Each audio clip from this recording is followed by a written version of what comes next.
बड़ा कीमती है, तेरा लहू बड़ा कीमती है प्रभु, तेरा लहू बड़ा कीमती है।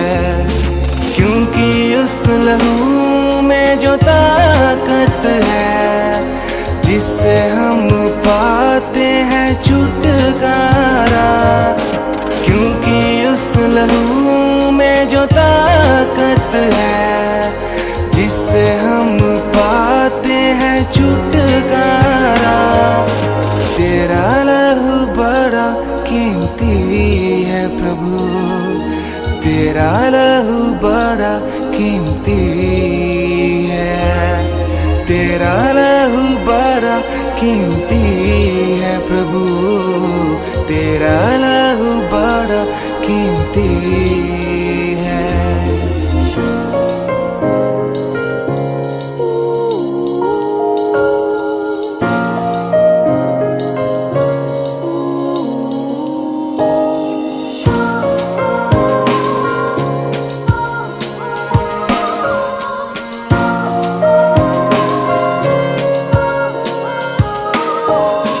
तूने वो लहू बहाया है, सारी दुनिया को बचाया है।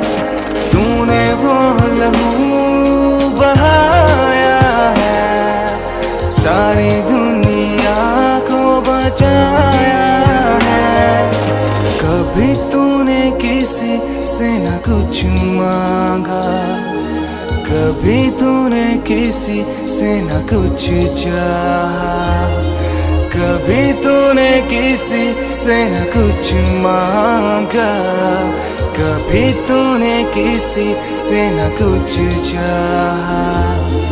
तेरा लहू बड़ा कीमती है प्रभु, तेरा लहू बड़ा कीमती है, तेरा लहू बड़ा कीमती है प्रभु, तेरा लहू बड़ा कीमती है। क्योंकि उस लहू में जो ताकत है, जिससे हम पाते हैं छुटकारा, क्योंकि उस लहू में जो ताकत है, जिससे हम पाते हैं छुटकारा, तेरा लहू बड़ा कीमती है प्रभु, तेरा लहू बड़ा कीमती है, तेरा लहू बड़ा कीमती है प्रभु, तेरा लहू बड़ा कीमती है।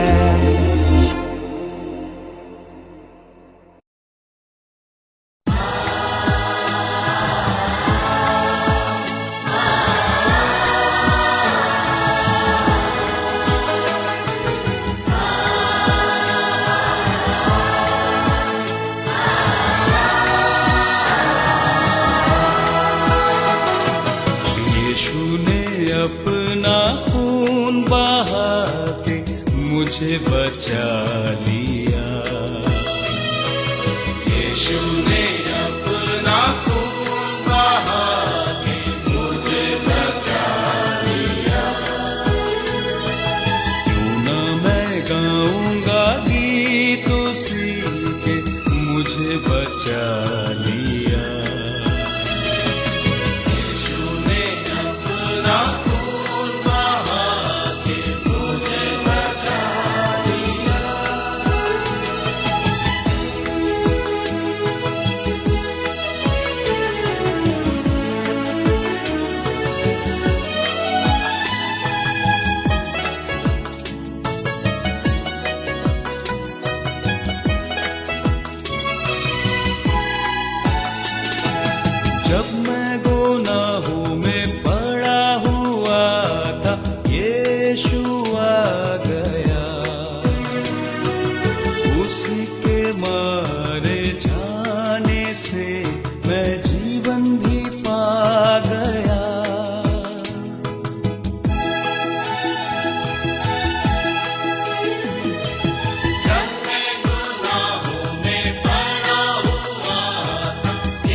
गाऊंगा गीत उसी के मुझे बचा लिया।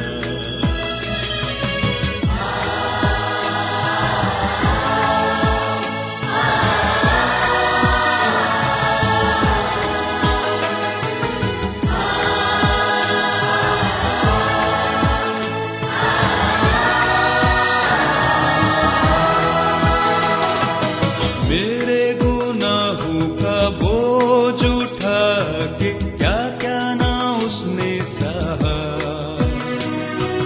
मेरे गुनाहों को माफ कराने को खून भी उसका बहा।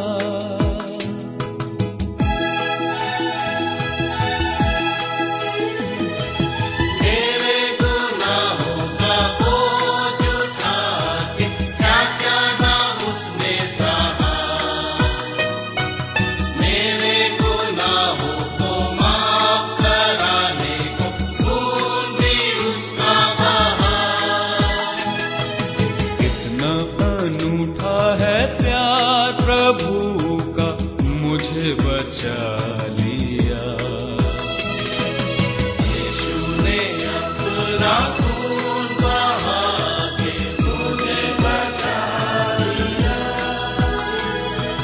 क्यों ना मैं गाऊंगा गीत उसी के मुझे बचा लिया।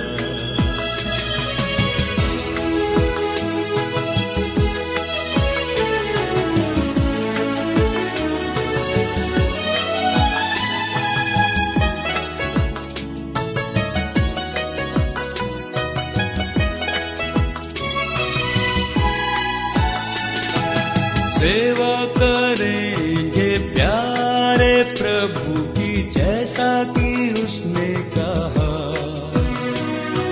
मर भी मिटेंगे प्यारे प्रभु में, जैसा कि उसने सहा।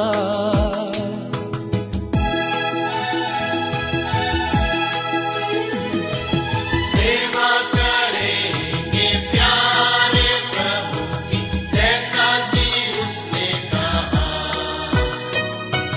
मर भी मिटेंगे प्यारे प्रभु में, जैसा कि उसने सहा। हरदम हम गाएंगे गीत उसी के मुझे बचा लिया। यीशु ने अपना खून बहा के मुझे बचा लिया। क्यों ना मैं गाऊंगा गीत उसी के मुझे बचा लिया। સૌ પ્રથમ પ્રભુ ઈસુ ખ્રિસ્તના પ્રેમી અને મધુર નામમાં આજની આ દુઃખસન સપ્તાહની મિટિંગમાં આપ સર્વનો પ્રભુ ઈસુ ખ્રિસ્તના નામમાં પ્રેમથી આવકાર કરું છું. તેમજ આ સમયે હું બિશપ સાહેબનો આભાર માનું છું. ભક્તિ સભામાં આગેવાની આપવાને માટે મને આ સુંદર તક આપવામાં આવી. તેમજ ગુજરાત ડાયોસિસના તમામ અધિકારીગણનો હૃદયના ઊંડાણથી આભાર માનું છું. તેમજ ટેકનિકલ ટીમનો આ સમયે આભાર માનું છું અને એની સાથે સાથે ઓનલાઈન આ ભક્તિ સભામાં જોડાયેલા તમામ પ્રિય મિત્રો, ભાઈઓ અને બહેનોનો પ્રેમથી આવકાર કરું છું અને આભાર વ્યક્ત કરું છું. આવો આપણે આ સભામાં જોડાઈએ.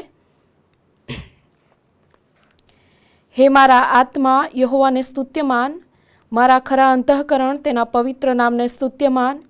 યહોવાની સ્તુતિ કરો, યહોવાનો આભાર માનો, કેમ કે તે ઉત્તમ છે, તેની કૃપા સદાકાળ ટકે છે. આવો આપણે યહોવાની આગળ ગાઈએ, આપણા તારણના ખડકની આગળ હર્ષનાદ કરીએ, આભાર સ્તુતિ સાથે તેની હજુરમાં આવીએ અને ગીતોથી તેની આગળ હર્ષનાદ કરીએ. આવો આપણે શરૂઆતની પ્રાર્થનામાં જોડાઈએ, પ્રાર્થના કરીએ.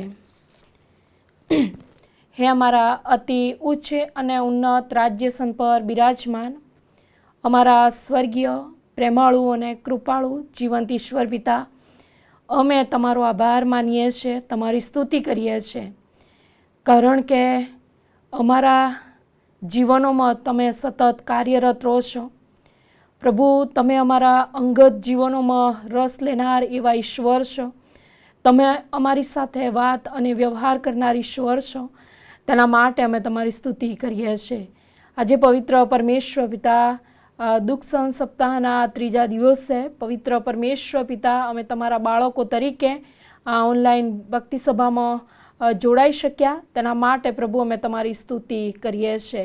પવિત્ર પરમેશ્વર પિતા, ગીતો દ્વારા, વચનો દ્વારા, મનન દ્વારા અને પ્રાર્થનાઓ દ્વારા પ્રભુ અમે સર્વ સાથે મળીને તમારું નામ ઊંચું ઉઠાવનાર બની શકીએ. તેના માટે સહાય માંગતા આગળનો સમય પ્રભુ તમારા પવિત્ર જીવંત હાથોમાં સમર્પિત કરતા આ પ્રાર્થના અમારા ઉદ્ધાર કરતા પ્રભુ ઈસુ ખ્રિસ્તના નામમાં માંગીએ છીએ. આમેન. આવો આપણે ભજન સંગ્રહમાંથી ગીતમાં જોડાઈએ, ગીત ગાઈએ. Amen.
આવો આપણે પ્રત્યુત્તરી વાચન પાઠમાં જોડાઈએ. ભજન સંગ્રહની પાછળ શાસ્ત્રપાઠ નંબર 17 ઈશ્વર આપણું આશ્રય સ્થાન. ભજન સંગ્રહની પાછળ શાસ્ત્રપાઠ નંબર 17 ઈશ્વર આપણું આશ્રય સ્થાન. દેવ આપણો આશ્રય તથા આપણું સામર્થ્ય છે. સંકટને સમયે તે હાજરા હજુર મદદગાર છે. માટે જો પૃથ્વી ઉથલ પાથલ થાય, જો પર્વતો સમુદ્રમાં ડૂબી જાય, જો તેનું પાણી ગર્જના કરે તથા વલોવાય, જો તેના ઉછળવાથી પર્વતો કાંપી ઉઠે, તો પણ આપણે બીએ નહીં. જેના વેડા દેવના નગરને એટલે પરાત્પરના મંડપના પવિત્ર સ્થાનને આનંદમય કરે છે, એવી એક નદી છે. દેવ તેમ છે, તેને હલાવી શકાશે નહીં. પોહ ફાટતે દેવ તેને મદદ કરશે. વિદેશીઓએ તોફાન મચાવ્યું અને રાજ્યો ડગમગી ગયા. તેણે ગર્જના કરી એટલે પૃથ્વી પીગળી ગઈ. આપણી સાથે સૈન્યનો સરદાર યહોવા છે. આપણો આશ્રય યાકૂબનો દેવ છે. આવો યહોવાના કૃત્યો જુઓ, તેણે પૃથ્વીની કેવી પાયમાલી કરી છે તે જુઓ. તે પૃથ્વીના છેડા સુધી લડાઈઓ બંધ કરી દે છે. તે ધનુષ્યને ભાંગી નાખે છે, ભાલાને કાપી નાખે છે અને રથોને અગ્નિથી બાળી નાખે છે. છાના રહો, નિશ્ચય જાણો કે હું દેવ છું. હું વિદેશીઓમાં મોટો મનાઈશ, હું પૃથ્વીમાં મોટો મનાઈશ. સૈન્યનો સરદાર યહોવા આપણી સાથે છે. આપણો આશ્રય યાકૂબનો દેવ છે. આમેન. હવે આપણે પ્રભુનું વચન વાંચીએ તે પહેલાં ગીતમાં જોડાઈશું. બાઇબલ મારો આધાર છે. મારી માતે ફરીથી ગા અજબ જીવન શબ્દો જોવા દે તેમની સુંદરતા અજબ જીવન શબ્દો જીવન સુંદર શબ્દો પર જ વિશ્વાસ શીખવો સુંદર શબ્દો અજબ શબ્દો અજબ જીવન શબ્દો સુંદર શબ્દો અજબ શબ્દો અજબ જીવન શબ્દો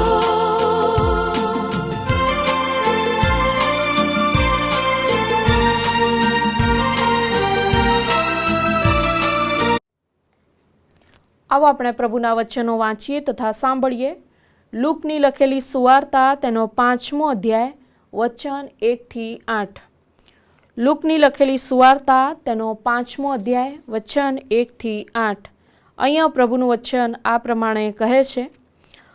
હવે ઘણા લોક તેના પર પડાપડી કરીને દેવની વાત સાંભળતા હતા. ત્યારે તે ગન્નેસરેતના સરોવરને કાંઠે ઊભો રહ્યો હતો. તેણે સરોવરને કાંઠે લાગરેલી 2 હોડી દીઠી, પણ માછીઓ તેઓ પરથી ઉતરીને જાળો ધોતા હતા. તે હોડીઓમાંની એક સિમોનની હતી. તેના પર તે ચડ્યો ને તેને કાંઠેથી થોડે દૂર હાંકવાનું કહ્યું. તેણે તેમાં બેસીને લોકોને બોધ કર્યો. બોધ કરી રહ્યા પછી તેણે સિમોનને કહ્યું કે ઊંડા પાણીમાં હંકારીને માછલા પકડવા સારું તમારી જાળો નાખો. સિમોને તેને ઉત્તર આપ્યો કે સ્વામી, અમે આખી રાત મહેનત કરી પણ કશું પકડાયું નહીં, તો પણ તારા કહ્યાથી હું જાળો નાખીશ. એમ કર્યા પછી તેઓએ માછલાનો મોટો જથ્થો ઘેરી લીધો, એટલે સુધી કે તેઓની જાળ ફાટવા લાગી. તેઓના ભાગ્યા બીજી હોડીમાં હતા. તેઓએ ઈશારો કર્યો કે તેઓ આવીને તેઓને સહાય કરે. તેઓએ આવીને બંને હોડીઓને એવી ભરી કે તેઓ ડૂબવા લાગી. તે જોઈને સિમોન પિત્તરે ઈસુના પગ આગળ પડીને કહ્યું કે, ઓ પ્રભુ, મારી પાસેથી જા, કારણ કે હું પાપી માણસ છું. આ પ્રભુનું જીવંત વચન છે. પ્રભુ પોતાના વાંચેલા વચન પર આશીષ આપો. આમેન. આવો આપણે ગીતમાં જોડાઈશું. ભજન સંગ્રહમાંથી ગીત ગાઈએ.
તેના પર પ્રેમ રાખો.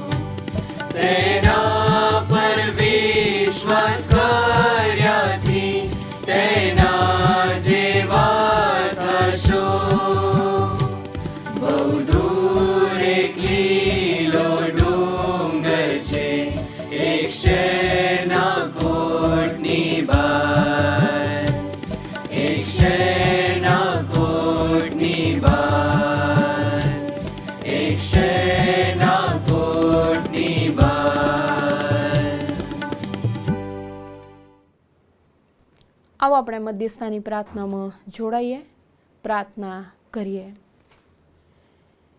હે અમારી પ્રાર્થનાઓના સાંભળનારા, હામાં પ્રત્યુત્તર આપનાર અમારા સ્વર્ગીય પ્રભુ, અમે તમારી સ્તુતિ કરીએ છીએ, તમારો આભાર માનીએ છીએ.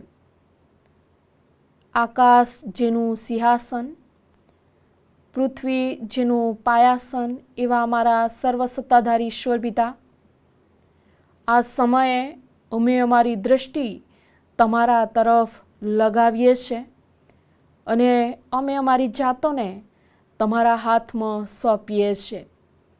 પવિત્ર પરમેશ્વર પિતા, અમે આ સમયે પ્રાર્થના કરીએ છીએ અમારા વ્યક્તિગત જીવનોને માટે. પ્રભુ, દરરોજ અમે તમારા વચનો વાંચનારા બનીએ, તમારી જે સભાઓ છે એ સભાઓમાં જોડાનાર બનીએ, તમારા સેવકોના મુખ દ્વારા જે વચનો પ્રભુ તમે બોલવાના છો એ વચનોને સાંભળીને અમે પાળનાર બનીએ.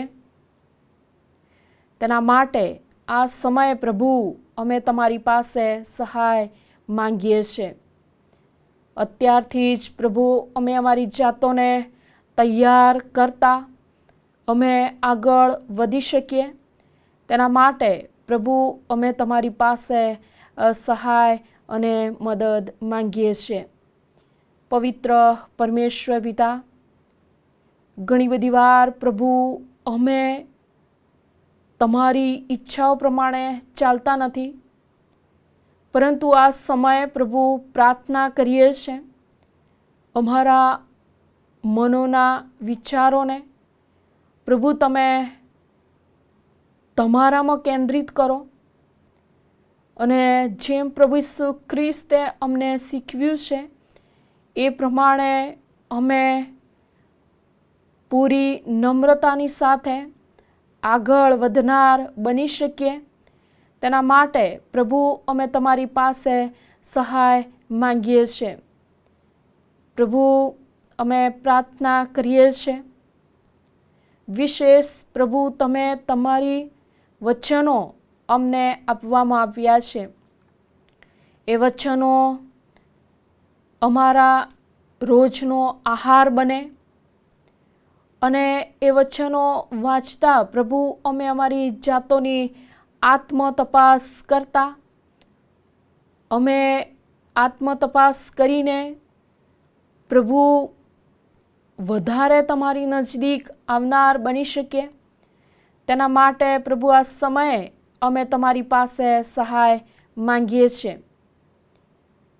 પ્રભુ, અમે પ્રાર્થના કરીએ છીએ આ સમયે જેવો પ્રભુ ઈસુ ખ્રિસ્તે અમારા ઉપર પ્રેમ દર્શાવ્યો એ જ પ્રમાણે પ્રભુ અમે એ પ્રેમને દર્શાવનારા અને અમારા જે કંઈ વેરભાવો હોય એને દૂર કરનારા, માફી આપનારા બની શકીએ. તેના માટે પ્રભુ અમે તમારી પાસે સહાય માંગીએ છીએ. પવિત્ર પરમેશ્વર પિતા, આખા અઠવાડિયા દરમિયાન પવિત્ર પ્રભુ તમારા સેવકોની મારફતે, સેવિકાઓની મારફતે અલગ અલગ જગ્યાઓમાં પ્રભુ તમારા વચનો આપવામાં આવશે. ત્યારે પવિત્ર પ્રભુ અમે એ વચનોનો લાભ લઈ શકીએ. તેના માટે પ્રભુ અમે તમારી પાસે કૃપા માંગીએ છીએ. પ્રભુ અમે પ્રાર્થના કરીએ છીએ, વિશેષ કરીને આ અઠવાડિયા દરમિયાન જે વક્તા સાહેબો સેવાઓ આપશે એવા સમયે પ્રભુ તમે તેમની સાથેને પાસે રહેજો. પ્રભુ તેમના મુખના શબ્દો પ્રભુ તમે બનજો. પ્રભુ સભાજનોની અનુસાર વચનો આપનાર બની શકે. તેના માટે પ્રભુ અમે તમારી પાસે કૃપા માંગીએ છીએ. પ્રભુ પવિત્ર આત્મા દેવ તમારા પવિત્ર આત્માના સામર્થ્યથી પ્રભુ તમે તેમને ભરી દેજો. એમના જીવનમાં એવી કોઈ પણ પ્રકારની મુશ્કેલીનો સામનો ન કરે, કોઈ પણ પ્રકારની બીમારી તેમને ટચ ના કરે. તેના માટે પ્રભુ અમે તમારી પાસે સહાય અને મદદ માંગીએ છીએ. પવિત્ર પરમેશ્વર પિતા, મોટી સંખ્યામાં લોકો એનો લાભ લઈ શકે તેના માટે પ્રભુ અમે તમારી પાસે કૃપા માંગીએ છીએ. પવિત્ર પરમેશ્વર પિતા, એક એક જગ્યાઓને પ્રભુ તમે સ્પર્શ કરજો, એક એક વ્યક્તિને પ્રભુ તમે સ્પર્શ કરજો. પવિત્ર આત્માની દોરવણી તેઓ પ્રાપ્ત કરનાર બની શકે તેના માટે પ્રભુ અમે તમારી પાસે કૃપા માંગીએ છીએ. પવિત્ર પરમેશ્વર પિતા, આ સમયે અમે પ્રાર્થના કરીએ છીએ, વિશેષ કરીને અમારા ગુજરાત ડાયોસિસના બિશપ સાહેબ જેઓ વિદેશમાં પ્રભુ જવાના છે અને તમારું વચન ત્યાં આપવાના છે, ત્યારે પ્રભુ તમારા સેવકની સાથે પ્રભુ તમે રહેજો. સારી તંદુરસ્તી પ્રભુ તમે તેઓને આપજો અને ત્યાંના લોકો તેમના મુખ દ્વારા પ્રભુ તમારા વચનો સાંભળીને આશીર્વાદો પ્રાપ્ત કરનાર બની શકે, પોતાના જીવનોને બદલનાર બની શકે. તેના માટે પ્રભુ અમે તમારી પાસે કૃપા માંગીએ છીએ. તેમને તમે મુસાફરીની કૃપા પૂરી પાડજો એવી પ્રાર્થના પ્રભુ અમે કરીએ છીએ. અત્યારે આ સમય પવિત્ર પરમેશ્વર પિતા, ગુજરાત ડાયોસિસની તમામ સેવાઓને માટે પ્રભુ અમે તમારી પાસે કૃપા અને સહાય માંગીએ છીએ. વિશેષ કરીને પવિત્ર પરમેશ્વર પિતા, અમે તમામ ગુજરાત ડાયોસિસના અધિકારી ગણોને પ્રભુ અમે તમારા હાથમાં સોંપીએ છીએ. તેમની જે જવાબદારી છે, મોટી જવાબદારી છે. પવિત્ર પરમેશ્વર પિતા, તમારા સેવકોની સાથેને પાસે રહેજો. વિશેષ મંડળીઓના આધ્યાત્મિક ઉત્કર્ષ માટે સતત તેઓ કાર્ય કરી રહ્યા છે, ત્યારે પ્રભુ તમે તેમને દોરવણી અને માર્ગદર્શન પ્રભુ તમે પૂરા પાડજો એવી અમારી પ્રાર્થના છે.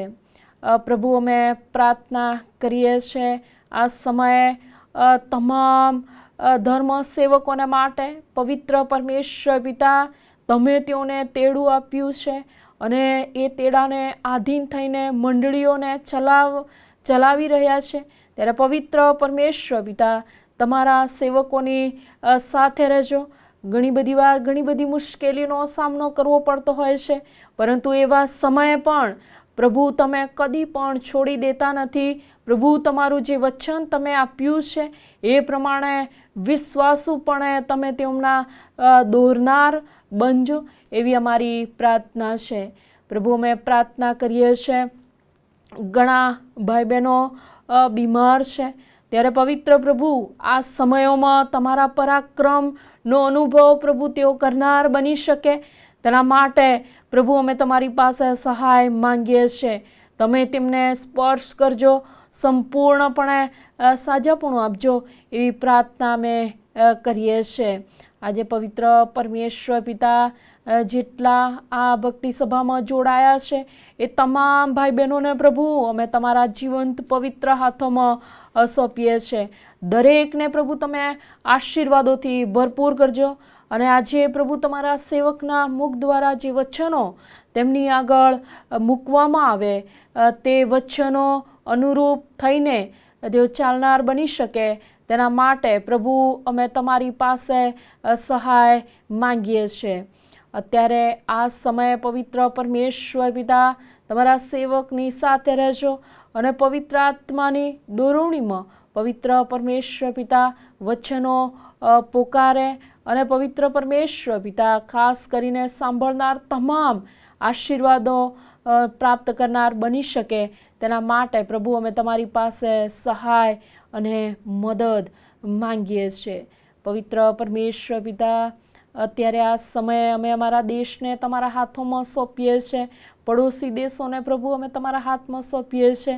એકબીજાની સાથે શાંતિ સમાધાનમાં આગળ વધવાને માટે પ્રભુ તમારી કૃપા દિવસોમાં પ્રભુ તમે પૂરી પાડજો એવી પ્રાર્થના અમે કરીએ છીએ. અત્યારે આ સમયે અમે ફરીને એકવાર પ્રભુ અમે તમારા જીવંત અને પવિત્ર હાથોમાં સમર્પિત થતા આ અમારી મધ્યસ્થાની પ્રાર્થના અમારા ઉદ્ધાર કરતા પ્રભુ ઈસુ ખ્રિસ્તના નામમાં માગીએ છીએ. આમેન. અત્યારે આપણે વિશેષ ગીતમાં જોડાઈશું અને સ્પેશિયલ ગીત અત્યારે રજૂ કરવામાં આવશે.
यीशु ने अपमानित करायो, घुट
ફરી એકવાર પ્રભુ ઈસુ ખ્રિસ્તના વિજયવંત પ્રેમીનગરોના નામમાં આપ સર્વનો the church of north India સેના ગુજરાત ડાયોસીસ દ્વારા ચાલતી ઓનલાઈન મિનિસ્ટ્રીના નેજા હેઠળની દુઃખસહન સપ્તાહની 2024ની રાત્રિ ત્રીજી સભાની અંદર આપ સર્વનો આવકાર કરતા હું આનંદ તથા હર્ષની લાગણી અનુભવું છું અને મારી પ્રભુને પ્રાર્થના છે કે ઇવન આજની રાત્રિ સભા પણ આપણ સર્વને માટે આનંદ અને આશીર્વાદ લાવનારી સભા બની રહેશે. પહેલા દિવસે આપણે જોયું હતું તે પ્રમાણે કે પ્રભુ ઈસુ ખ્રિસ્ત પોતાના શિષ્યોની સાથે યરીખોથી યરૂશાલેમ તરફની મુસાફરીમાં આગળ વધે છે અને બેથફાગે અને બેથાનિયાની પાસે આવે છે ત્યારે પ્રભુ ઈસુ ખ્રિસ્ત એના શિષ્યો સાથેનો જે સંબંધ છે એ સંબંધને જાહેર કરે છે, શિષ્યો સાથે વાતચીત કરે છે, શિષ્યોને દિશા આપે છે, દર્શન આપે છે, સમજણ આપે છે, મિશન આપે છે, જવાબદારી સોંપે છે.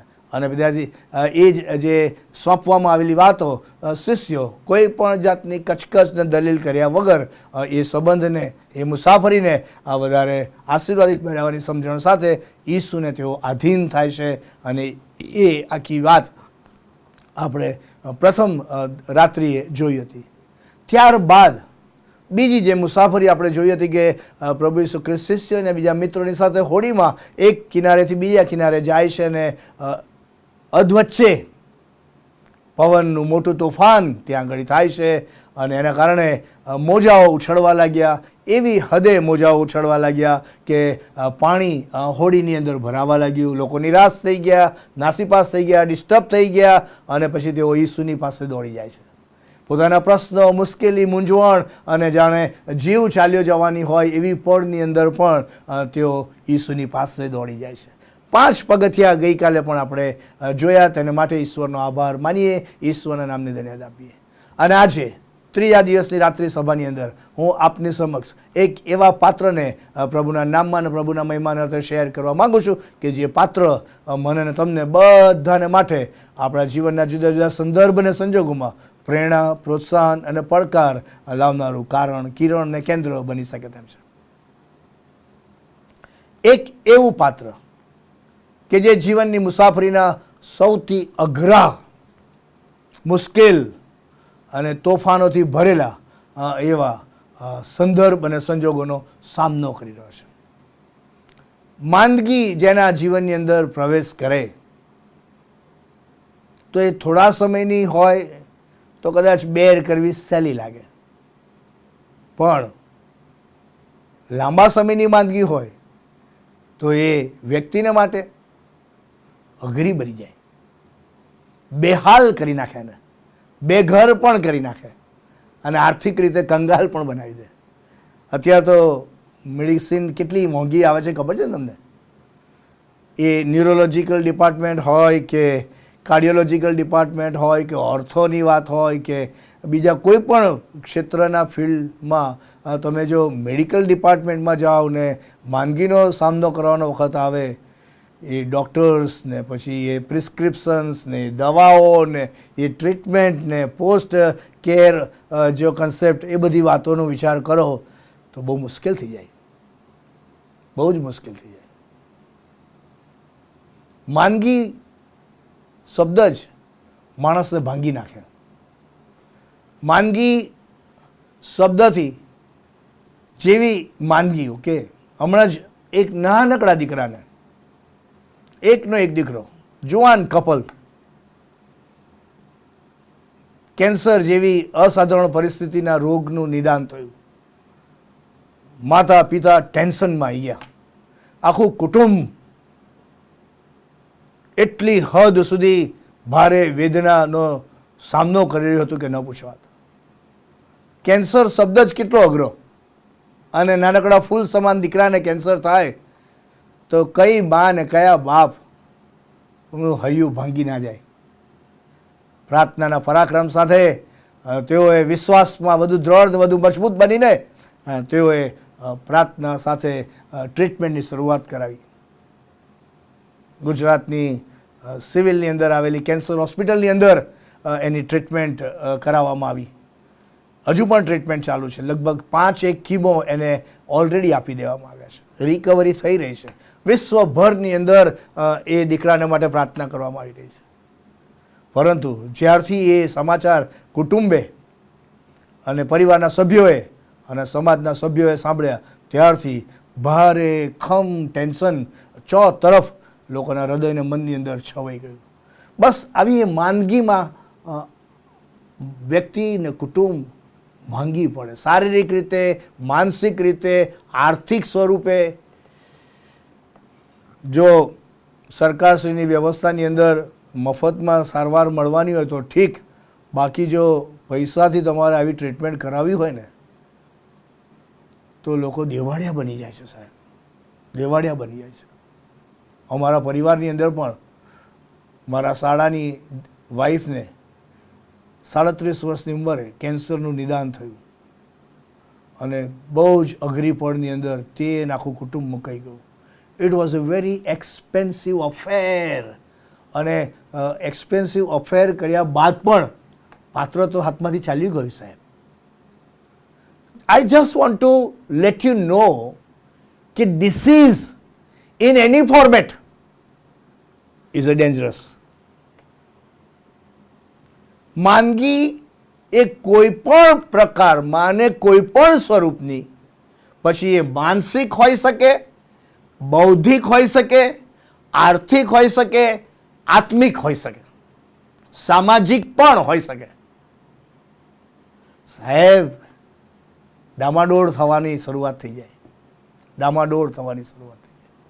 અને જો એ સ્ટેટસ અથવા તો એ માંદગી જો લાંબો સમય ચાલે તો આખાના આખા કુટુંબો સાહેબ તોફાનોમાં ભોગ બની જાય.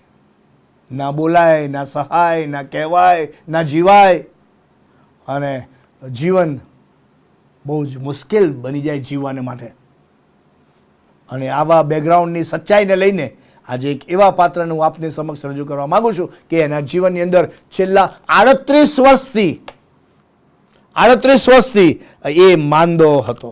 38 વર્ષથી માંદા માણસની વાત અત્યારે હું કહેવા માગું છું. કેટલું બધું ફ્રસ્ટ્રેશન હશે નહીં? ડિસ્ટર્બ થઈ જવાય સાહેબ. અને માંદગી એટલે તમે ચીડિયલ બની જાઓ એક તબક્કે. તો જીવન જીવવાનો આનંદ ચાલ્યો જાય, નિરસતા છવાઈ જાય. અને કુટુંબીજનો તો હેરાન થાય એ અલગ. તમે ન્યૂઝપેપરમાં પણ વાંચતા હશો કે માંદગીના કારણે કંટાળીને જીવન આટોપી દીધું. મેડિકલ ડિપાર્ટમેન્ટમાં ડૉક્ટરો પણ હમણાં તો વધારે પડતા પ્રોફેશનલ થઈ ગયા છે. It has become a very expensive journey.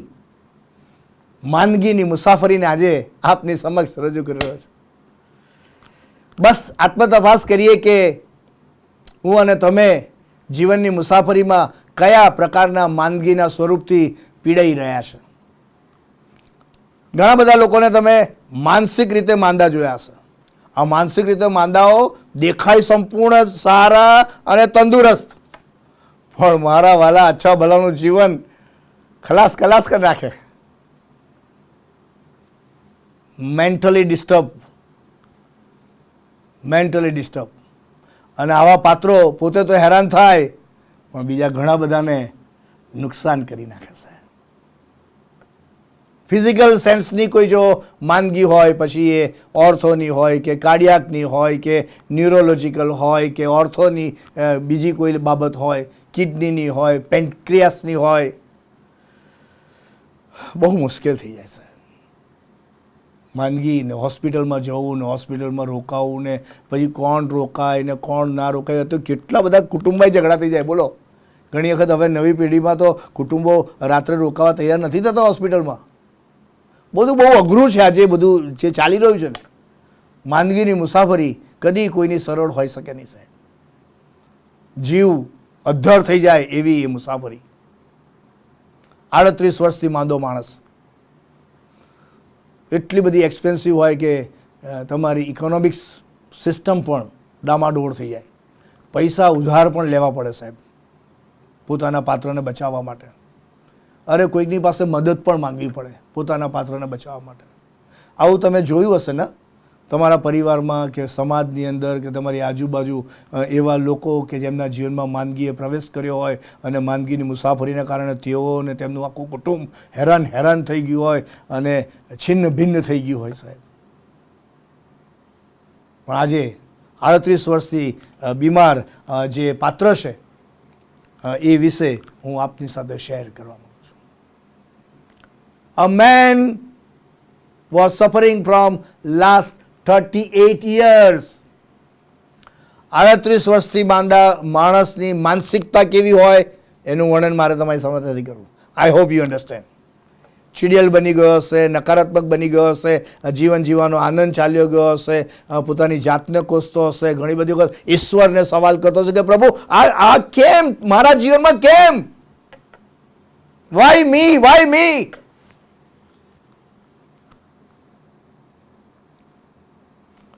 શારીરિક રીતે તો એ હેરાન થતો તો જ, આર્થિક રીતે પણ કદાચ ખલાસ થઈ ગયો હશે. અને લાંબી માંદગીમાં શરૂઆતમાં કોઈ માંદું હોય તો લોકો આજુબાજુમાં તમારી ઘેરે જાય, મદદ કરે, ઊભા રહી જાય. પણ 38 વર્ષ જેટલી હોય તો લોકો બાયપાસ કરે, ઘરના લોકો પણ બાયપાસ કરી નાખે સાહેબ. અઘરું લાગે ઘણી વખત, સહન ના થાય, કોઈને કહેવાય નહીં, કારણ કે everybody has there on life. You can't expect everyone to be there with you. તમારી માંદગીની મુસાફરીમાં હંમેશા કુટુંબના સભ્યો અને બીજા મિત્રો હંમેશા તમારી સાથે જ ઊભા રહે અને સાથે જ રહે એવી તમે અપેક્ષા ના રાખી શકો. બધું બદલાઈ ગયું છે સાહેબ. એમણે પણ જીવવાનું હોય છે, એમનું પણ કુટુંબ હોય છે, એમની પણ જવાબદારી હોય છે, એમની પણ સેવા હોય છે, એમણે પણ પૈસા કમાવા પડે, ના જાય તો એમની પણ હાલત બગડી જાય સાહેબ. એટલે હોલિસ્ટિક અપ્રોચમાં માંદગીની મુસાફરી જો તમે નિહાળશો તો પ્રવર્તમાન સંજોગોની અંદર બહુ મુશ્કેલ થઈ ગયું છે, બહુ મુશ્કેલ થઈ ગયું છે, બહુ જ મુશ્કેલ. અને આજે 38 વર્ષથી માંદો માણસ ત્યાં એમને એમ લાંબા સમયથી પડી રહ્યો છે કુંડની પાસે, બેથ જતા કુંડની પાસે. એવું સાંભળીને ને એવું જોઈને જે પ્રભુ ઈસુ ખ્રિસ્ત ત્યાંથી પસાર થતા હતા, એ પ્રભુ ઈસુ ખ્રિસ્ત તેને પૂછે છે. બાઇબલમાં એવું લખ્યું છે કે 5મા અધ્યાયમાં, તેને પડેલો જોઈને તથા ઘણા સમયથી તે એવો જ છે એ જાણીને ઈસુ તેને પૂછે છે. 38 વર્ષથી માંદી વ્યક્તિને હવે ઈસુ જુએ છે, એની તકલીફ, એની વેદના, એની લાંબા વર્ષોની પીડા, એના સંઘર્ષ ને એ જોયા બાદ પ્રભુ ઈસુ એને એક સવાલ કરે છે. શું તું સાજો થવા ચાહે છે? Do you want to be healed? ઈસુનો વેદક સવાલ 38 વર્ષથી માંદી વ્યક્તિને, માંદગીની મુસાફરીના 38 વર્ષો દરમિયાન વિવિધ પ્રકારના અનુભવોમાંથી પસાર થયો હશે. ઘણી બધી બાબતો, ઘણા બધા સંઘર્ષો, ઘણી બધી વેદના, એકલતા, અંધારાપણાના વમળો જોયા હશે, નિરાશાના વમળો જોયા હશે. એવા પાત્રને ઈસુ સવાલ પૂછે કે શું તું સાજો થવા ચાહે છે?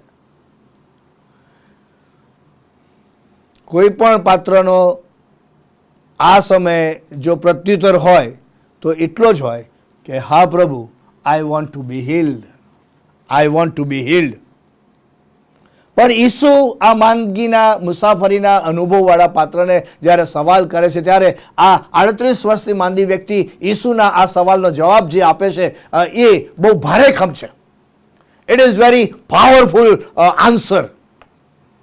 એ માંદાએ ઈસુને ઉત્તર આપ્યો કે પ્રભુ, જે સમયે પાણી હાલે છે તે સમયે મને કુંડમાં ઉતારવાને મારી પાસે કોઈ હોતું નથી. પ્રભુ, આ જે કુંડ છે ને એમાં જ્યારે પાણી હાલે અને એમાં જે પહેલો અંદર જાય એને સાજાપણું મળે છે પ્રભુ. અને આ સમયે જ્યારે પાણી હલે છે ત્યારે હું એમાં જવાનો પ્રયત્ન કરું છું, પણ મારી પાસે એવી સમય, એવી પળોની અંદર કોઈ હોતું નથી. પછી એવું લખ્યું છે, પણ હું ઉતરવા જાઉં છું, કોઈ હોતો નથી. અને પછી એવું કહે છે પણ હું ઉતરવા જાઉં છું એટલામાં બીજો કોઈ મારી અગાઉ ઉતરી પડે છે. એને તો જવાબ ખાલી હામાં જ આપવાનો હતો, પણ એણે એના જીવનનો અનુભવનો નિચોડ બહુ અદ્ભુત અને અજાયબ જેવી શૈલીમાં કહી નાખ્યો. એના જીવનની વેદના, એના જીવનની જે સંઘર્ષની ગાથા હતી એ બહુ જુદી શૈલીની અંદર પ્રભુ ઈસુ ખ્રિસ્તને કહી દેશે કે પ્રભુ આ કુંડ છે અને આ કુંડની અંદર જ્યારે પાણી હાલે છે ત્યારે હું એમાં ઉતરવાનો પ્રયત્ન કરું છું. I have been trying, I am consistent. હું માંદગીની મુસાફરીની અંદર આવેલા તોફાન અને વાવાઝોડાને કારણે ડરી ગયો નથી, હારી ગયો નથી, હાંફી ગયો નથી, થંભી ગયો નથી, થાકી ગયો નથી, પણ હું સતત એની સામે બાથ ભીડું છું. હું સતત એની સામે બાથ ભીડીને લડીને એમાં જય પ્રાપ્ત કરવાનો પ્રયત્ન કરી રહ્યો છું. અને આઈ હેવ બીન કન્સિસ્ટન્ટ. સતત પ્રયત્ન કરી રહ્યો છું. મેં હિંમત હારી નથી. મારી માંદગીમાં, મારા તોફાનોમાં, મારી મુશ્કેલીઓમાં, મારી એકલતાની અંદર, મારી અઘરી પળોની અંદર, મારી અંધારી પળોની અંદર પ્રભુ હું હજુ હિંમત હાર્યો નથી અને સતત નિરાશ થયા વગર હું મારી જાતે એમાં પ્રયત્ન કરી રહ્યો છું. અને એવા પ્રયત્ન કરતી વખતે પ્રભુ મારે તમને જણાવવું છે કે મારી પાસે કોઈ હોતું નથી. There is no one there to be with me. There is no one. સાહેબ, સુખમાં તો સૌ સાથે હોય, દુઃખ, તોફાન, અઘરી અને વાવાઝોડાવાળી પરિસ્થિતિની અંદર ઘણી બધી વખત નિયર એન્ડ ડિયર વન્સ પણ મને ને તમને હાથ તાળી આપીને જતા રહેતા હોય છે. મારી પાસે કોઈ હોતું નથી. બસ એ એનો જે સૂર હતો, એ એનો જે અનુભવ હતો, એ અનુભવની પરાકાષ્ઠાનું એ વાક્ય છે. આઈ એમ ઓલ અલોન. સાવ એકલો લોકો મને મૂકી દેશે પ્રભુ, અને એ મારાથી સહન નથી થતું. અને એ 38 વર્ષથી જે સતત માંદગીની સામે હું બાથ ભીડી રહ્યો છું અને સતત પ્રયત્ન કરી રહ્યો છું, કોશિશ કરી રહ્યો છું, અને ત્યારે મારી સાથે કોઈ ઊભું રહેતું નથી. And that is the role of the church. That is the mission of the church.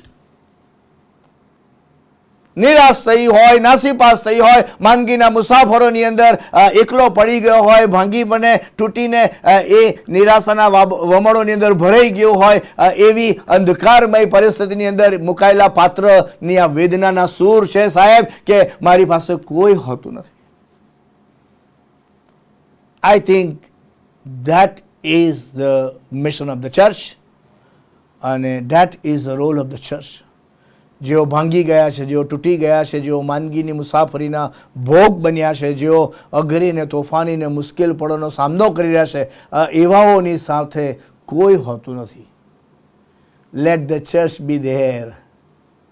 Church માને બિલ્ડિંગ નહીં, ચર્ચ માને હું અને તમે. શું કોઈની માંદગીની મુસાફરીમાં હું અને તમે ઊભા રહ્યા છે કોઈની સાથે? શું માંદગીની મુસાફરીની અંદર આખું વિશ્વ તમને મૂકીને ચાલ્યું ગયું હોય ત્યારે તમે તમારો જીવ જોખમમાં નાખીને એની પડખે ઊભા રહ્યા છો? આ વાત હું કહી રહ્યો છું ત્યારે એક વાત કહેવાનું મન થઈ જાય છે, અને હું કહું તો અસ્થાને પણ નહીં કહેવાય. તે એટલું જ છે કે કોરોનાની અઘરી પળની અંદર મને પણ કોરોના થયો.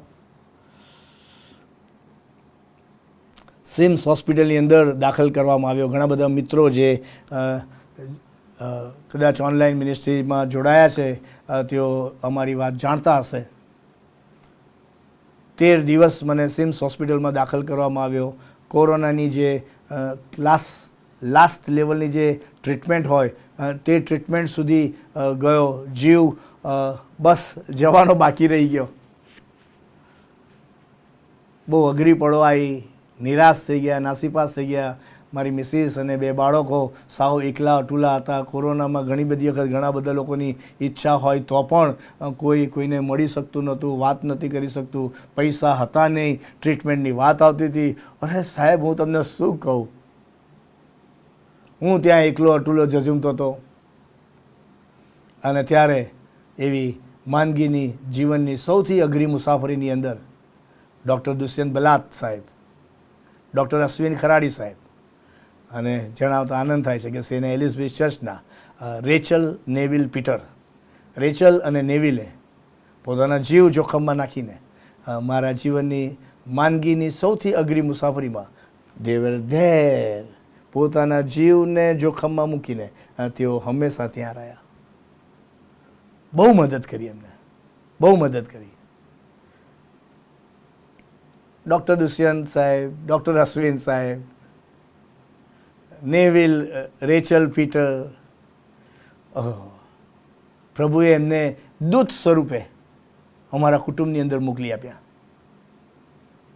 અમારા જીવનની અઘરી અને આકરી ને અંધકારમય એ પરિસ્થિતિની અંદર મારી મિસિસને માટે, મારી 2 દીકરીઓને માટે, મારા પરિવારના સભ્યોને માટે, મારા માટે તેઓ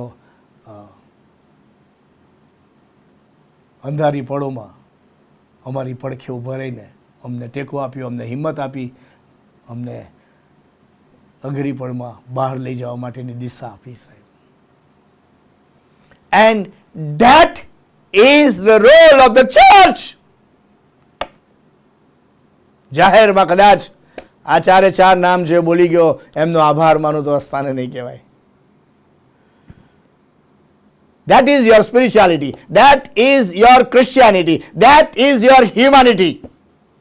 શું તમે કોઈની માંદગીની મુસાફરીમાં મદદનું કારણ, કિરણને કેન્દ્ર બન્યા છો? શું તમારા કારણે કોઈની માંદગીની મુસાફરી જે અઘરી હતી, તોફાની હતી, એમાં તમે કોઈક રીતે તેઓને હિંમત, પ્રેરણા, પ્રોત્સાહન, ઉત્તેજન આપવાનું માધ્યમ બન્યા છો? શું તમે કોઈકને એવી અઘરી પળની અંદર સહાય કરી છે? શું તમે કોઈક રીતે જાતે ના જઈ શક્યા તો એના માટે પ્રાર્થના કરી છે? શું તમે એમને કોઈ જગ્યાએ નાણાકીય જરૂરિયાત હતી તો નાણાકીય જરૂરિયાત પૂરી પાડી છે? I really don't know, but if not તો 2024ના દુઃખ સંત સપ્તાહની આ રાત્રિ ત્રીજી સભાની અંદર માંદગીની મુસાફરીમાં સપડાયેલા લોકોને માટે તમે કશુંક તમારું યોગદાન આપો, એવી આ સમય મારી અપીલ છે. તમે એમના માટે પ્રાર્થના કરી શકો તેમ છો, તમે એમને મુલાકાત લઈ શકો તેમ છો. ઘણી વખત મુલાકાત લેનારા બહુ જાત જાતની સલાહ આપે. સલાહ ઓછી આપજો, સાંભળજો. ઓકે, ઘણા તો ડરાવી નાખે ને એવી સલાહ આપે, હવે આમ થશે ને, હવે આમ થશે ને, હવે આમ. પેલો માણસ ગભરાઈ જતો હોય તો મરવાનું વિચારો આવી જાય. માંદગીની મુસાફરી મિત્રો બહુ અઘરી હોય છે અને આ માણસ પ્રભુ ઈસુ ખ્રિસ્તને કહેશે કે પ્રભુ હું સાવ એકલો હતો. એકલતાના અરણ્યની મુસાફરી એ બહુ અઘરી હોય છે સાહેબ. એકલતાના અરણ્યની મુસાફરીની વેદનાના સૂરો બહુ જ ગંભીર હોય છે અને એની વેદનાના જે લેવલનો આંક હોય છે એ બહુ ઊંચો જતો રહેતો હોય છે. બહુ અઘરું લાગે, બહુ અઘરું લાગે. કેટલા બધા લોકો આજે પણ જીવનની મુસાફરીમાં એકલતાની, માંદગીની મુસાફરી તેઓ કરી રહ્યા છે. ખબર છે તમને? કોરી ખાય માણસને, કોરી ખાય. આજે સવારે જ હું સેન્ટ એલિઝાબેથ ચર્ચની અંદર ગયો અને નોર્મલી હું સવારે ચર્ચની અંદર જાઉં ત્યારે જે 9 વાગ્યા પહેલાં આવેલા પાત્રો હોય, મિત્રો હોય, આમે બહુ ઓછા હોય છે. ઓકે, હા, 9 વાગ્યા પહેલાં બહુ ઓછા લોકો આવતા હોય છે. સમયસર લોકો નથી આવતા દેવળમાં. ખબર નહીં કેમ નથી આવતા. હમણાં પિક્ચરમાં જવાનું હોય તો કેવા વહેલા જતા રહે. 9 વાગ્યાનું દેવળ હોય તો લોકો ટેલતા 9:30, 9:45 આવે. એટલે આવું ના હોય. બોલો, તમે જાઓ છો દેવળમાં? બાય ધ વે, અને જાઓ છો તો નિયમિત જાઓ છો, વેળાસર જાઓ છો? આજે સવારે હું ગયો દેવળમાં તો એક આંટીને મળ્યો. આંટી કેમ છો? આંટી કે બરોબર નથી, મજા નથી આવતી. અંકલની વિદાય પછી હું સાવ એકલી પડી ગઈ છું, સાવ એકલી પડી ગઈ છું, અને રડવા લાગ્યા. મેં હું આંટી, આ તમારી વાત તદ્દન સાચી છે, બહુ જ મુશ્કેલ છે આંટી. એકલતાની પળોને સામનો કરવો એટલું સહેલું નથી આંટી. એમની આગળ બીજા એક આંટી હતા કે એમના હસબન્ડ પણ કોરોનામાં ગુજરી ગયેલા. એટલે મેં એ આંટીનું ઉદાહરણ આપ્યું કે જો આંટી તમારા જેવી જ પરિસ્થિતિમાં છે ને આંટી, એ પણ એકલા જ છે ને.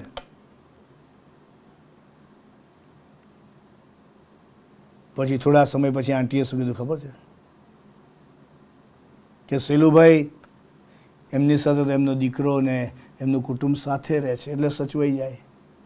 હું તો સાવ એકલી પડી ગઈ. આ એકલતાની, માંદગીની મુસાફરી સાહેબ બહુ અઘરી હોય છે, બહુ અઘરી હોય છે. અને જ્યારે માણસો મૂકી દે સાહેબ, જ્યારે માણસો નેવે મૂકી દે, જ્યારે માણસો તમારી પડખે ના ઊભા રહે, જ્યારે તેમની મુલાકાત ના લે, તેમની સાથે વાતચીત ના કરે, ત્યારે સાહેબ એ લોકોનું જીવવું બહુ મુશ્કેલ થઈ જતું હોય છે. આ આંટી મને કહેતા હતા કે મારી મુલાકાત કોઈ લેતું નથી, મારી સાથે કોઈ વાત નથી કરતું, જીવવું બહુ મુશ્કેલ થઈ ગયું છે. તમારા અંકલ મને બહુ યાદ આવે છે, તમારા અંકલ મને બહુ યાદ આવે. એ અંકલની સાથે અમારું રેઇનબો ગ્રુપ હતું, ત્યારે એ અંકલ અમારા ડાયરેક્ટર હતા, અમારા રેઇનબો ગ્રુપના પ્રિન્સિપલ જોસફ સત્વેદી. આંટીની વેદનામાં સાહેબ બહુ વેધકતા હતી, બહુ વેધકતા હતી. એમનું દર્દ, એમની પીડા, એમની એકલતા સાહેબ બીજા કોઈ શબ્દો ના મળે. જે કહેવા માગું છું તે એટલું જ કે આ એકલતાની માંદગીની મુસાફરી બહુ જ અઘરી હોય છે, અને એવી એકલતાની માંદગીની મુસાફરીમાં 38 વર્ષથી આ માણસ રીબાઈ રહેલો. અને તેથી જ કરીને આ 38 વર્ષથી માંદી વ્યક્તિ સીધી લીટીનો જવાબ આપવાને બદલે એ પસંદ કરે છે કે પોતાની વેદના, પોતાની કરુણતા, પોતાનો સંઘર્ષ, પોતાના આંસુને એ ઈસુની સમક્ષ રજૂ કરે, ઈસુની સમક્ષ રજૂ કરે. અને આ જ તો હાઈટ છે, આ જ તો દિશા છે, આ જ તો સમજણ છે, અને આ જ તો આજનો સંદેશો છે કે તમે જીવનની યાત્રાના કોઈ પણ અઘરા અને મુશ્કેલ એવા મુસાફરીના અવસરોની અંદર, પડાવોની અંદર, સ્ટેજની અંદર આવ્યો છો. હા, તમે સાવ એકલતાનો અનુભવ કરી રહ્યા છો, તમે નાસીપાસ થયા છો, તમે હારી ગયા છો, તમે હાંફી ગયા છો, તમે થાકી ગયા છો, તમે ડિસ્ટર્બ થઈ ગયા છો, તમે ડાઉન થયા છો, તમે ડિપ્રેસ થયા છો, તો તમે તમારી પરિસ્થિતિને તમારા સ્વામી, તમારા ઉદ્ધારનાર, તમારા ઈસુને તમે જણાવો, એવી આજે મારી આપને અપીલ છે. Let your master know, let your saviour know. તમારા મનની હાલત, તમારા મનની જે પરિસ્થિતિનું જે સર્જન થયું છે, જેના કારણે તમે નિરાશ થઈને ડિસ્ટર્બ થઈ ગયા છો. 38 વર્ષથી માંદી વ્યક્તિ કહે છે કે let your Lord, let your saviour know that. જણાવી દો તમારા પ્રભુને. અને that is the role model, that is the guideline, that is the direction today we want to learn from this particular text. આ જ ટેક્સ્ટમાંથી તમારા જીવનની ગમે તેવી કઠણ પરિસ્થિતિ હોય, પણ તમે તમારા પ્રભુને જણાવો છો, એ સમજણ અહીંયા આપવામાં આવી છે. Let your lord know everything. અને ત્યારે ઈસુ એને પ્રિસ્ક્રિપ્શન આપે છે, ઈસુ એને 3 પગથિયાની ગાઈડલાઈન આપે છે. And that is the message of today's sequence. ઈસુ એને કહે છે કે ઉઠ, તારું બિછાનું ઊંચકીને ચાલ. ઉઠ, rise up, tech up your mattress and walk. 3 બાબતો. યાર, તું ક્યાં સુધી તારી આવી પરિસ્થિતિની અંદર રહીશ? તારા પ્રશ્નો છે, તારી મુશ્કેલી છે, તારી મર્યાદાઓ છે, તારી ત્રુટિઓ છે, તારી એકલતા છે, તારી વાત તદ્દન સાચી, પણ આમાંથી તારે ઊભા થવું પડશે. You must dare to stand up. તું આમાં પડ્યો રહીશ તો કોઈ તને મદદ નહીં કરે, બધા તને બાયપાસ કરશે, અને કદાચ એક એવો તબક્કો આવશે કે લોકો અઠાસીએ પણ કરશે. અને તારી આવી અઘરી પણની અંદર મારી એવી ઈચ્છા છે કે તું ઊભો થા. બસ તારા ઊભા થવું એ ખૂબ જ મહત્વનું છે. અને આજે ઊભા થવાનો જે એવો પ્રયત્ન કરી રહ્યા છે સાહેબ, એમને ધન્ય છે. તમારા તોફાનોમાં, તમારી મુશ્કેલીઓમાં, તમારી વિટંબણાઓમાં, તમારા વાવાઝોડાઓમાં, તમારા અઘરા સંદર્ભ અને સંજોગોની અંદર તમે હિંમત કરીને, વધુ દ્રઢ બનીને, પ્રભુ પર વિશ્વાસ રાખીને તમે ઊભા થાવ. એ પ્રવર્તમાન સમયની બહુ મોટી સ્ટ્રેટેજી છે. તમારે જો બહાર આવવું છે, તમારા પ્રશ્નોમાંથી તમારે છુટકારો મેળવવો છે, તો તમારે જ ઊભા થવું પડશે સાહેબ. કારણ કે તમારો કોઈ પર્યાય નથી. તમારી માંદગીની પરિસ્થિતિમાં હું શું કરી શકું કહો? તમારે જ ઊભા થવું પડશે. ઈસુ કહે છે ઉઠ, ગેટ અપ. અને જ્યારે વ્યક્તિ બેઠેલો હોય અઘરી પળો અને તોફાની પળની અંદર, અને ત્યારે ઊભો થાય, ત્યારે એ તોફાનનું જે વર્તુળ છે એની પેલે પાર જે જોઈ શકે છે, અને નવી દ્રષ્ટિ મળે છે, નવા સ્વપ્નો મળે છે, નવી ડિઝાઇન મળે છે, નવી સમજણ મળે છે, નવી સંસ્કૃતિ મળે છે, નવી આશા મળે છે.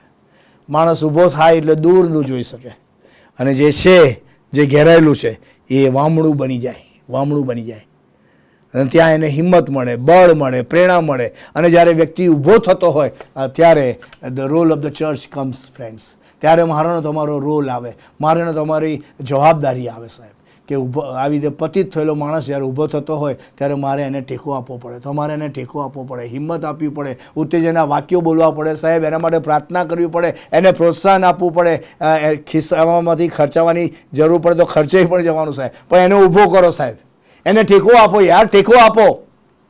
And that is the mission of the church today.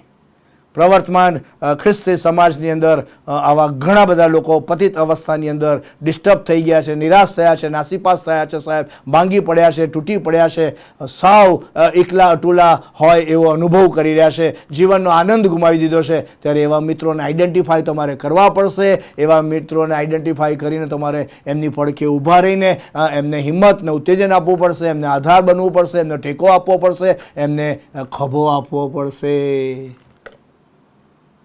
ઓઠ, તારું ઊભા થવું એ બહુ મહત્વનું છે. શું તમે આજે કોઈ એવી અઘરીપણનો સામનો કરી રહ્યા છો? શું તમે નિરાશ છો? શું તમે ડિસ્ટર્બ થયેલા છો? શું તમે નાસીપાસ થયેલા છો? તો એ શું કહેશે કે તારે આજે હિંમત રાખીને ઊભા થવું પડશે સાહેબ, તારે જ કરવું પડશે, તારે જ. તારું ઊભા થવું એ તારી બાકીની જીવનની મુસાફરીને માટે, તારી માંદગીની આવી અઘરી મુસાફરીને માટે, તારી એ જીવનની મુસાફરીને માટે ખૂબ જ જરૂરી છે. સો ગેટ અપ ફ્રેન્ડ્સ. તમારે ઊભા થવું પડશે, હિંમત હારશો નહીં, નિરાશ થશો નહીં, નાસીપાસ થશો નહીં, ઝૂકી જશો નહીં. સંઘર્ષોની સામે બાથ ભીડનારાઓને સફળતા અને સિદ્ધિઓ મળે છે. તમે જાણો છો ને, ઘણા બધા ઉદાહરણો છે, ઘણા બધા કે જેઓ સંઘર્ષમાં સાહેબ ઝઝુમ્યા, ઊભા રહી ગયા સાહેબ, અડી રહ્યા, અને પછી સંઘર્ષે ઝૂકવું પડ્યું. અને આજે I appeal to the society today કે આવી સંઘર્ષની અંદર, તોફાનની અંદર સપડાયેલા લોકો જો છો તો તમે હિંમત હારશો નહીં. બળ, હિંમત રાખીને વિશ્વાસ સાથે તમે એનો સામનો કરો અને પ્રભુની પાસે દ્રષ્ટિ કરીને યાચના કરો, સહાય કરો, અને એ પ્રભુ તમને ઊભા થવા માટેની કૃપા આપશે. અને જ્યારે આવું પાત્ર જો તમારી પાસે હોય તો તમે એને અચૂક ટેકો આપજો, હિંમત આપજો, બળ આપજો, માર્ગદર્શન આપજો, દોરવણી આપજો, હૂંફ આપજો. એને નાણાકીય જરૂરિયાત નાની મોટી હોય તો એ પણ પૂરી પાડજો, પણ એને તમે ઊભો કરજો સાહેબ. ઊભા કરવાવાળા લોકોની જરૂર છે. પગ ખેંચવાવાળા તો બહુ મળે છે. આજે જ રેકોર્ડિંગમાં તો આવતો હતો ત્યારે રેનિસન અમારા જે છે એમના wife doctor ripple, she is A doctor, medical doctor, ને અમે સાથે બેસીને વાતચીત કરતા હતા. ત્યારે અમે ઘણું બધું વિચારતા હતા કે ભાઈ વોટ ઇઝ ગોઈંગ ઓન. અને ત્યારે આ એક વાત બસ કુદરતી રીતે બહાર આવી કે આપણા સમાજની મર્યાદાઓની અંદર ઘણી બધી વખત લોકો પાડી નાખવાના માટે બહુ પ્રયત્ન કરે છે. પાડવું બહુ સહેલું છે મિત્રો, પણ પડેલા અને ઊભા કરવું, that is the role of the church. That's where you and me are. મારોનો તમારો રોલ પડી ગયેલાને ઊભા કરવાનો હોઈ શકે સાહેબ, ઊભા રહેલાને પાડવાનો નહીં. અને આ પ્રભુ ઈસુ ખ્રિસ્ત 38 વર્ષથી માંદી વ્યક્તિને કહે છે કે યુ ગેટ અપ, તું ઊભો થા. પછી બીજી વાત જે કહે છે તે કે તારું બિછાનું ઉચક. એટલે તું પોતે ઊભો થઈને તું સક્રિય બન. નિષ્ક્રિયતા તારો જીવ લઈ લેશે, નિષ્ક્રિયતા તને નિરાશાના વમળની અંદર દબાવી દેશે, તારા જીવનનો આનંદ છીનવી લેશે. પણ તારું ઊભા થવું ને તારું સક્રિય બનવું, તારું એક્ટિવ બનવું સાહેબ તને દિશા આપશે, તને આગળ લઈ જશે, તને હિંમત આપશે, તારા એક એક ડગલાની અંદર તને જીવન આપશે સાહેબ, તમને જીવતા રાખશે. સક્રિય લોકો હંમેશા જીવતા હોય છે સાહેબ. નિષ્ક્રિય લોકો લમણે હાથ મૂકીને આમ બેઠા હોય, અરે રે, બધું નેગેટિવ જ બોલે, નેગેટિવ જ વિચારે, નેગેટિવ જ વાક્યો, નેગેટિવ જ વલણો, અને કોઈનું સારું ના જોઈ શકે. પણ સક્રિય પાત્રો તોફાનોની અંદર પણ ઊભા રહી જાય ને આગળ વધે. અને પ્રભુ ઈસુ ખ્રિસ્ત 38 વર્ષથી માંદી વ્યક્તિને કહે છે કે તું ઉઠ, તારું બિછાનું ઉચક, તું સક્રિય થા. You be active. તારી પાસે જે જવાબદારી પાસે, તારે જે કંઈ પણ તારી પરિસ્થિતિના સંદર્ભમાં છે, એમાં તું જે કંઈ પણ કરી શકે છે, એમાં તું સક્રિય થા. Recharge yourself, revisit yourself, rethink about yourself. I think this is yet another wonderful exercise we all need to do. જો તમે કોઈ જગ્યાએ નિષ્ક્રિયતાના વમળોની અંદર ફસાઈ ગયા છો અને જીવનનો આનંદ ગુમાવી દીધો છે, તો આજે પ્રભુ ઈસુ ખ્રિસ્ત આ 2024ની દુઃખ સહન સપ્તાહની મિટિંગની રાત્રિ 3જી સભાની અંદર કહે છે કે બી એક્ટિવ, સક્રિય થઈ જજો. તમે નિષ્ક્રિય થશો, નિરાશ થઈને, નકારાત્મક વલણ અપનાવીને વિડ્રો કરી લેશો, પાછા જતા રહેશો, તો સાહેબ તમે તો બહુ દૂર ફેંકાઈ જશો સાહેબ. કોઈ તમને પૂછવાય નહીં આવે. તમારા પાછા જવાથી કોઈનું કશુંય બગડવાનું નથી, તમને કહી દઉં. તમે વિડ્રો કરી લેશો ને તો કોઈને કશોય ફેર પડવાનો નથી સાહેબ. The show will go on. The show will go on. So just stand, be active and aggressive as well. ઉઠ, તારું બિછાનું ઉચક. અને પછી ત્રીજો શબ્દ કહે છે ચાલ. Keep walking, keep walking. Don't just stop. માનવી જીવનની મુસાફરી પછી એ માંદગીની હોય કે સંબંધોની હોય કે વિશ્વાસની હોય કે સેવાની હોય, whatever the stage of your journey may be, but keep walking. The moment you stop walking, you are out. You are out. અને સાહેબ પાછળ રહી જનારાની સામે પાછું વળીને જોનારા કોઈ હોતા નથી સાહેબ. લોકો પળવારમાં વિસરી જાય છે, પળવારમાં વિસરી જાય છે. ઇતિહાસના તમને પાત્રોની તમને યાદી ગણાવો, કોઈ પૂછવાનું અવરું નથી. અરે તમે જોયું હશે કે ફ્યુનરલમાં માણસને કબરમાં મૂક્યા પછી લોકો યાદ કરવા વાળું હોતું નથી સાહેબ. આ તો રિયાલિટી છે સાહેબ. અને તેથી કરીને જીવનના છેલ્લા શ્વાસ સુધી તમે કીપ વોકિંગ કરો, એ બહુ જ મહત્વનું છે. That is very important for your Christian spiritual faith journey.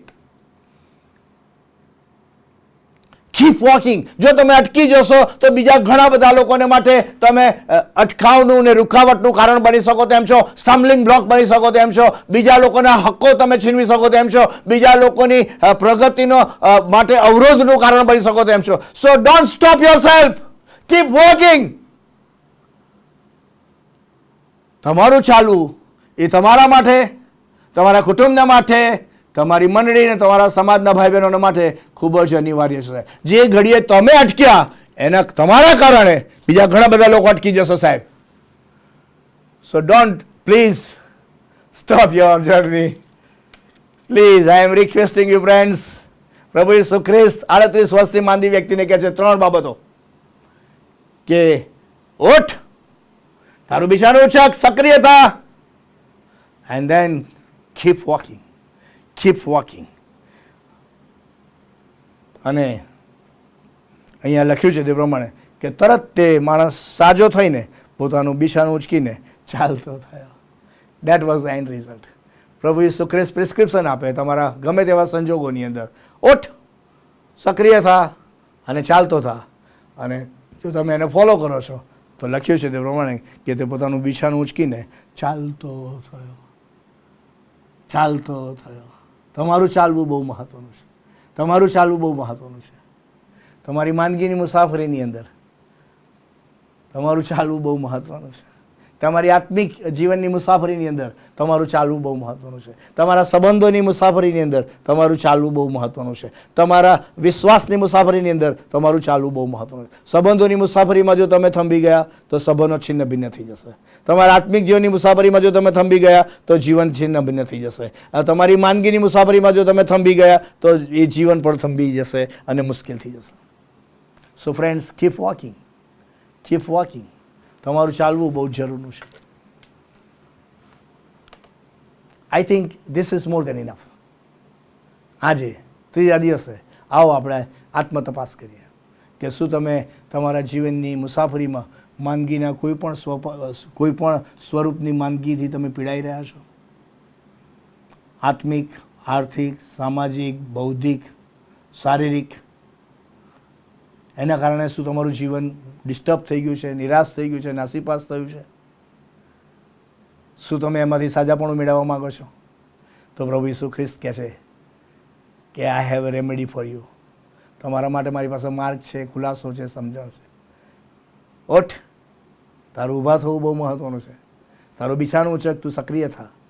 Keep your self active and then keep walking. પ્રભુ આ વાતો સમજવાના માટે પહેલાં મને પછી આપને આપણ સર્વને એની કૃપા આપે, એની આશીષ આપે. હકારાત્મક શૈલીમાં જીવનની માંદગીની મુસાફરીના અઘરા અવસરોની અંદર, એકલતાની મુસાફરીના અઘરા અવસરોની અંદર, સંબંધોની મુસાફરીની અઘરી પળોની અંદર, વિશ્વાસની મુસાફરીને આત્મિક જીવનની મુસાફરીની અઘરી પળોની અંદર, આર્થિક માંદગીની એ મુસાફરીની પળોની અંદર બળ, હિંમત, સામર્થ્ય અને શક્તિ સાથે, આત્મવિશ્વાસ સાથે પ્રભુ ઈસુ ખ્રિસ્તની સહાય અને સામર્થ્ય થકી ઊભા થઈને આવો આપણે સક્રિય બનીને હકારાત્મક અભિગમ સાથે વિશ્વાસની યાત્રામાં ચાલવાનું ચાલુ જ રાખીએ. પ્રભુ તમને આશીષ આપે, એની કૃપા આપે, સામર્થ્ય આપે, શક્તિ આપે. અને આવો બીજા ઘણા બધા લોકોને માટે આપણે ઊભા જ્યારે લોકો થવા માંગતા હોય ત્યારે હિંમત, બળ, આશા, ટેકો, ખભો આપવાનું કારણ આપણે બની જઈએ. આવો નક્કી કરીએ કે હવે પછીની જીવનની મુસાફરીમાં જો પ્રભુ મને કોઈ તક આપશે કે કોઈને ટેકો આપવાની જરૂર છે, કોઈના માટે સારું બોલવાની જરૂર છે, કોઈને આધાર આપવાની જરૂર છે, કોઈની પડખે ઊભા રહેવાની જરૂર છે, કોઈને માટે પ્રાર્થના કરવાની જરૂર છે, તો પ્રભુ મારો ઉપયોગ કરે, પ્રભુ આપનો ઉપયોગ કરે એવી મારી પ્રાર્થના. Thank you so very much and God be with you all and God bless you. See you tomorrow.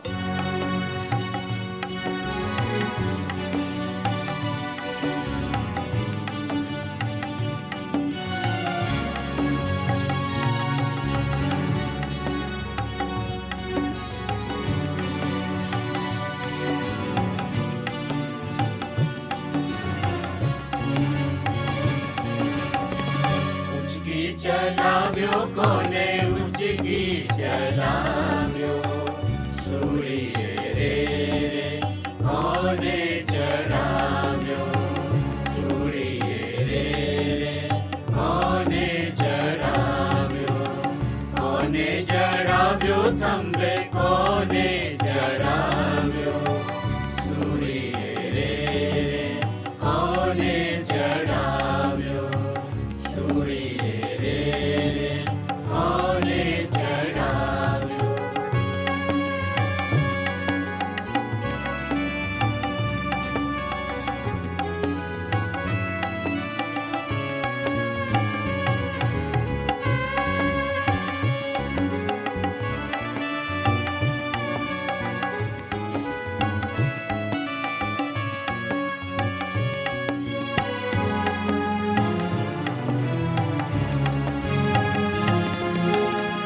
હતો એ પ્રેમ સ્વરૂપા, પ્રેમ રહી હૃદયેશુ અનુપા, બુદ્ધ હતો એ પ્રેમ સ્વરૂપા, પ્રેમ રહી હૃદયેશુ અનુપા, એને શું એને શિરે, એને શું એને શિરે કંટક તાજ ચડાવ્યો, સૂર્ય રે કોને ચડાવ્યો, સૂર્ય કોને ચડાવ્યો.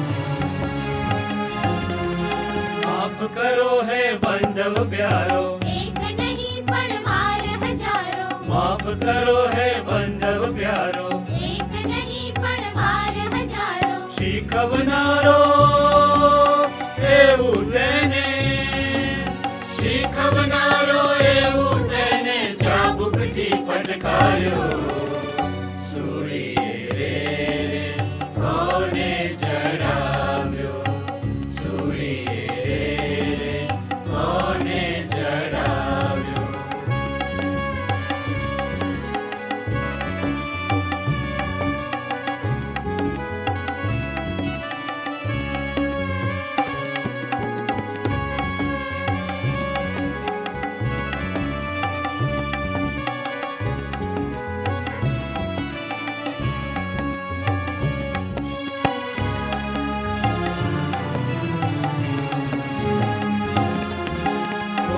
ગાલ તમાચો મારે, કરવો બીજો ગાલ તમારે, કોઈ ગાલ તમાચો મારે, કરવો બીજો ગાલ તમારે, થપ્પડ જોરે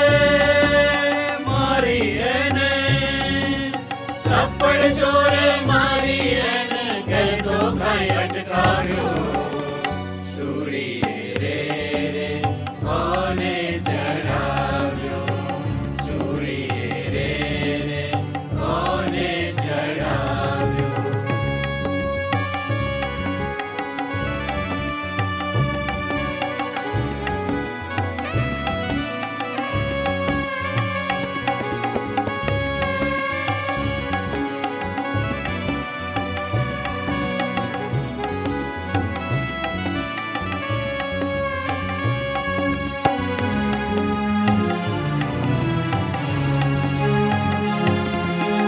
હાથ પગેથી લોહી ટપકતું પાણી પાણી મુખ તલસતું હાથ પગેથી લોહી ટપકતું પાણી પાણી મુખ તલસતું ઓ પ્રભુ માફ કરો આ સૌને ઓ પ્રભુ માફ કરો આ સૌને છેલ્લી પ્રાર્થ ઉચ્ચાર્યો સુડીએ રે કોને ચડાવ્યો સુડીએ રે કોને ચડાવ્યો ઉચકી ચડાવ્યો કોને ઉચકી ચડાવ્યો સુડીએ રે કોને ચડાવ્યો સુડીએ રે કોને ચડાવ્યો કોને ચડાવ્યો થંભે કોને ચડાવ્યો સુડીએ રે કોને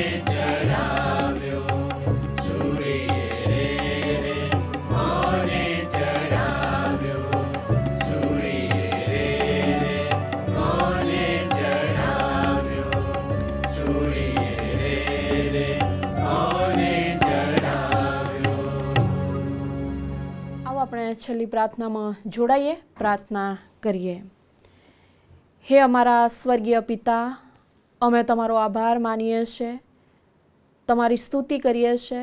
ફરીને એકવાર પ્રભુ અમે તમને ધન્યવાદ આપીએ છીએ, કારણ કે પ્રભુ આજના દિવસનો આશીર્વાદ પ્રભુ તમે અમને આપ્યો અને આ સાંજની વેળાએ પ્રભુ તમારા બાળકો તરીકે આ ભક્તિ સભામાં જોડાવાના માટે પ્રભુ તમારી કૃપા તમે પ્રત્યેકને આપી અને પવિત્ર પરમેશ્વર પિતા તમારા સેવકની મારફતે પ્રભુ અમે વચનો સાંભળી શક્યા.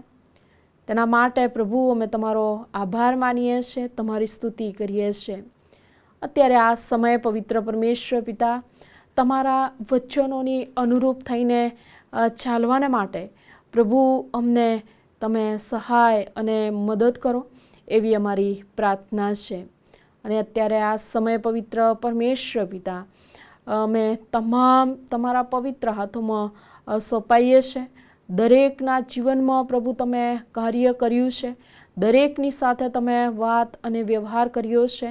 એ વિશ્વાસની સાથે પવિત્ર પરમેશ્વર પિતા અમે સર્વ તમારા પવિત્ર અને જીવંત હાથોમાં સોંપાઈએ છીએ.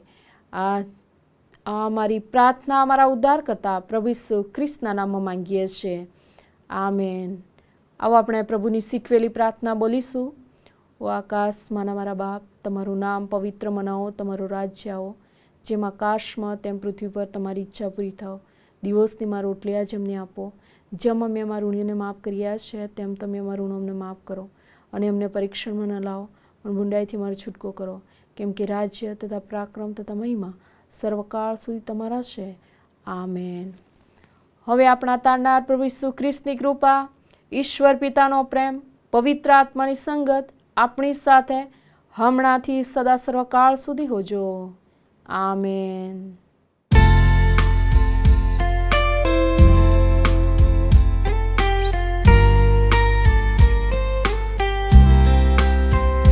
जो क्रूस पे कुर्बान है वो मेरा मसीहा है.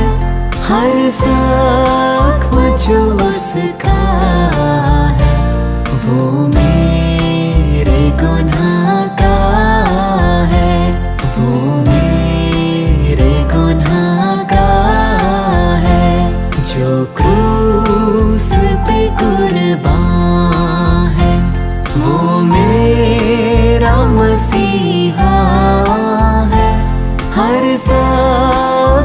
जो उसका है वो मेरे गुनाह का है, वो मेरे गुनाह का है।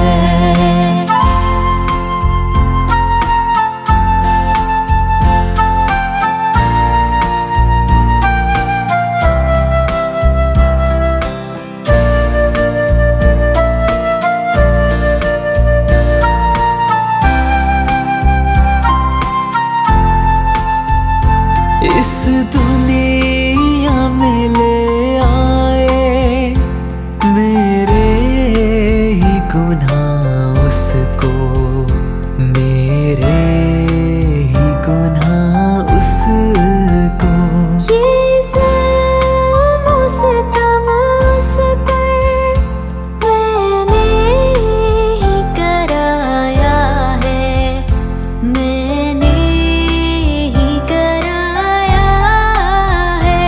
जो क्रूस पे कुर्बान है वो मेरा मसीहा है। हर ज़ख्म जो उसका है वो मेरे गुनाह का है, वो मेरे गुनाह का है।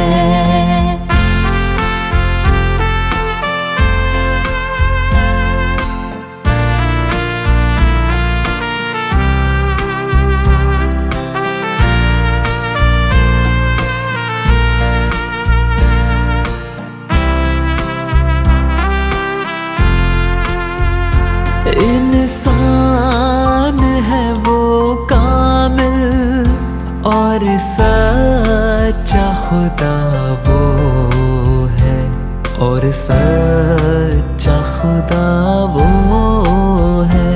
वो प्यार का दरिया है, सच्चाई का रास्ता है, सच्चाई का रास्ता है।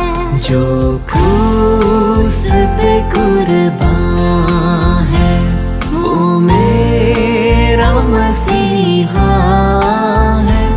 हर ज़ख्म जो उसका है वो मेरे गुनाह का है, वो मेरे गुनाह का है।